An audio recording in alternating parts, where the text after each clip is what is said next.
Okay, so now I'm going to explain about the differential gravitational pull explanation by Isaac Newton. Okay, so this entire theory rests on the assumption that gravity decreases in strength as an object, in this case the moon, is pulling away from the center of the mass from which the force is emitted, in this case the Earth. Okay, so because the moon is an object orbiting the Earth, it's bound by our gravitation. In fact, the entire orbit is a product of the gravitational force pulling from the center of the Earth. However, the moon also possesses some gravity. It being a much smaller object though, the effect is not nearly as large as the one from the moon, as the one from the Earth. So I'm just going to paint the picture here. Here we have the Earth, the center of the Earth. Here we have the moon, and this is not to scale, but all the gravitational force is emitted from the center of the Earth this way, and it is pulling in all different directions. But it now keeps the moon captured here.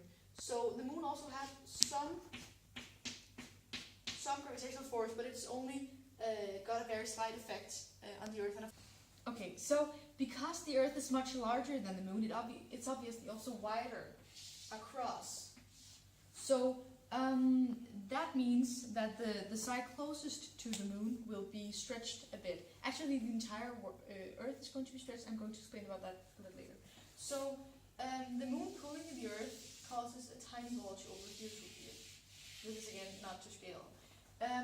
But we already know that gravity works from center to center, so it is in fact not just the side towards the moon that is being pulled, it is the center of the Earth, which means that that it is the whole mass that is being moved, and that makes a little bulge on the other side appear as well, because that is water being left behind.